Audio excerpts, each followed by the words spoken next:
Welcome back to my mental health and crime channel. My name is Huda London. I'm a licensed cognitive behavior therapist and a licensed mental health counselor. Please like, share and subscribe if you enjoy the contents in this channel. Today I'd like to go back to the beginning of this case. I believe all the facts, all the important material is actually the beginning of this case. Today I'd like to talk a bit about Coburg. Coburg is the man being accused of this case, accused of the quadruples, and he took a plea deal. We're aware of that. We don't know why he took the plea deal. His family could have been under threats. He could be under threats. It could be 100 different reasons why he took the plea deal.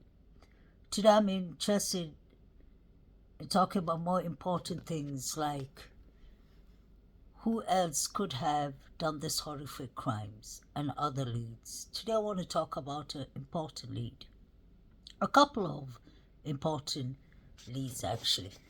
One of them being at the Grub truck, we had the Twitch live going on. And at the Twitch live, we are aware that many people were watching it. Thousands of people actually. I heard that there were close to 10,000 people on the live stream. People were actually paying super chats. One paid to the woman in the red, he said, that it was for the woman in the red. So anyone could have been watching the live stream, in my personal opinion. Coburger could have been watching it too. Anyone could have been watching it. Then we had the fact that Jack Katovich was collecting Venmos from his sister Elizabeth Katovich and her friend Molly Gray, who both happened to be in the same sorority as Kaylee Gongalves. They all were at the Grub truck, and so was Peyton, the other friend, and I'm wondering if there was any serious beef going on with the roommates and their formal sororities. You can even see Liz Katovich and Molly Gray watching those blurry figures at the Grub truck. Those figures, some of them are quite clear to see, but then I guess everyone sees differently. So what I'm trying to basically talk more about is that there were different, not only motives and targets, there could have been different leads. The Grub truck is something we should pay attention to, and so should we pay attention to everything happening outside at a certain time. You see the Banfield boys running. You hear all the screaming and shouting, people defending their lives and trying to gasp for air, in my opinion. I don't believe Bethany Funk, in my opinion, is being completely genuine about what actually happened between her and Maddie. She said that she went out with Maddie to take the dog Murphy out for a walk, and she said that she was there only for 10 seconds, literally 10 seconds. Wouldn't take her 10 seconds to even go to the front door or sliding door. That's how you know she's lying. It would have taken longer time. She said that Maddie came knocking at her room between 2:30 to 3 a.m. asking if Bethany Funk saw the dog, Murphy. Didn't Bethany Funk see a concern that a friend who is intoxicated is coming and knocking at her door and asking her, "Did you see Murphy?" She was out last with Maddie and Murphy. Why did she go out to check on her? I want to know another thing. Where was Kaylee when this was all happening? Because it was Kaylee's puppy. Was Kaylee already in danger?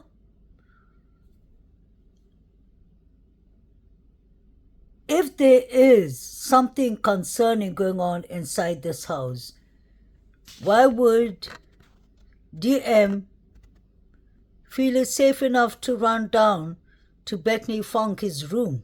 Number one. Why didn't she just run outside? 2:15 they heard rummaging upstairs, and they thought it was the Sigma Chi fraternity boys. Let's not forget Bethany Funk was at the party at the Sigma Chi fraternity. Something kicked off. She would have seen everything. DM was allegedly with a boyfriend, Quinn Kelly, but she's not talking anything about that. But he made it to the witness list. I wonder what that was about. And I want to know where Olivia, Kaylee's sister, got to see the footage of seeing Kaylee and Maddie going inside the house, locking the back door, locking the door. So did they go in from the front door? That's the only way she would have seen them locking the front door. She couldn't have seen them going through the back door, sliding door. Then she said they let their dog out to potty. So how much of the camera did she see, is my question. Did she see them locking the door, then opening the door, letting the dog go out to potty, and then bringing the dog back inside and locking the door? Did Olivia get to see all this? Because if she got to see this, then the police would have got to see everything that was going on, especially in front of the house, where the front door was left wide open.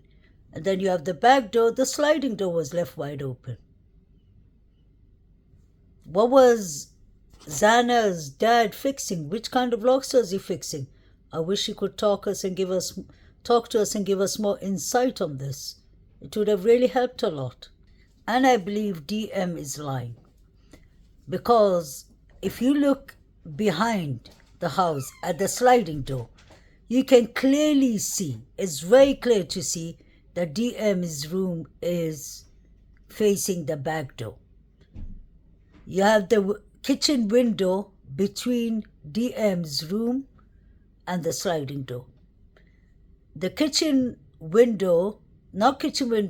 kitchen's sliding door is so loud that you could actually hear it. I showed you several times when Hunter opens the sliding door and closes it. It is really loud. DM would have heard somebody coming into the back room. So I don't believe her.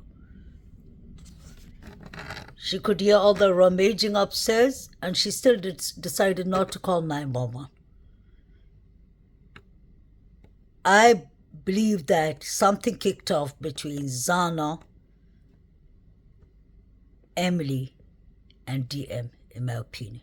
Something kicked out between them, and something must have kicked out between Ethan and Hunter, because Hunter wasn't there between 3 to 5 a.m., just in my opinion. Jack D, I believe, has to do everything to do with Kaylee, crime or passion. He was a stalker, in my opinion, because his own professor was concerned for him, especially concerned for the breakup after Kaylee, which I've repeated myself thousands of times. The question I have is, why did the police keep on referring this to a targeted attack in the beginning? And why was the police so focused on, they weren't focused, but they mentioned crime or passion a couple of times in the beginning of this case. This was a crime or passion, in their opinion, and it was a targeted crime. Crime or passion is something that happens all of a sudden, something that is not planned. And I wouldn't be surprised if that could have been the case with Jack D. It could have been something that just kicked off in a second, his impulse, his emotions, because honestly, I believe he was having a hard time to cope after the breakup of Kaylee. We heard that from his own professor. That is something to really take into consideration. The fact that there was so much talk about a stalker in the beginning of this case, right up to the end of the case, makes me believe that this had to do with Kaylee, his ex-boyfriends, one of her ex-boyfriends, and I really believe that would be Jack D, because nothing makes sense in his timeline. His alibi is a lie, in my opinion. This is all my opinion, and I've done enough research, dug into this case so many times, that from the beginning, one of the first alternative suspects I had was Jack D, Jack Showalter, and the Davids, and the surviving roommates, and nothing has changed. Add Hunter and Emily to the list. There's a reason these people did not call 911, in my opinion. And I want to know why Jack D was using the Gongalves' vehicle. Was it a white Hyundai Elantra that he was seen with, that was parked in front of his house? Why was there DNA evidence, red liquid, found in his house?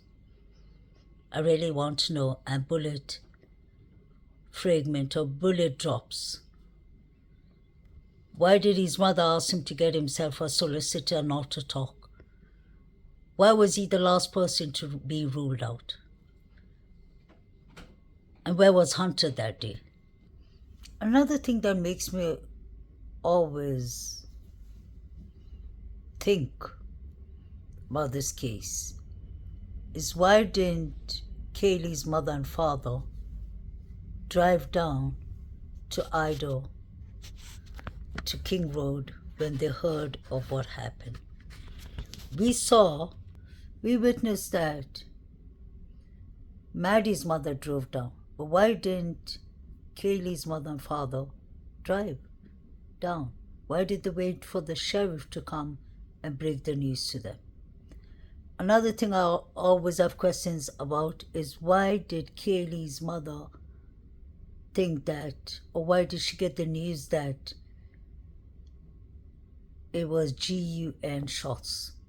That Kaylee was in a party and that Kaylee got shot. Where did she get that information from? She said she got it from her cousin's daughter. That's Kaylee's cousin, I assume. So where did that girl find the information from? Was there a GUN? What does Bethany Funk mean by there were firecrackers that she heard? Was there GUN? Was that what they used on Kaylee's face? And Kaylee's mouth was injured. I wonder why. Could they have used a knuckle duster? It is possible.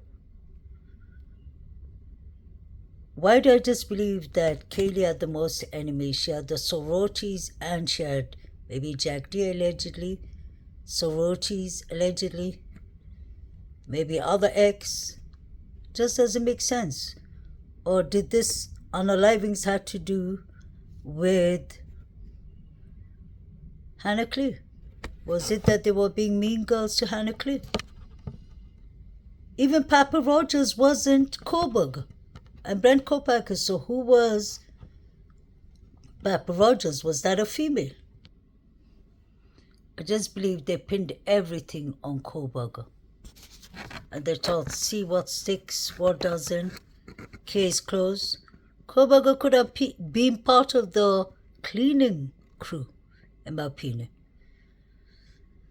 But what about the other suspects who were involved? Isn't there any correct justice that's going to be served? All the students who are allowed to go home. What a disaster. Touch DNA could have been planted of Koberger at the crime scene. And I really do believe that there was a camera in this house. These people had access of watching the crimes from somewhere or the other. I wonder where. Were they watching from the live stream, the Twitch? It looked like on the third floor the light bulb could have a camera in my opinion only. Let me know, guys, what you'll think. And why was Ethan so worried for his sister, Maisie? DM mentioned that. Maisie mentioned that she received a text message and Ethan said, "I love you" to her.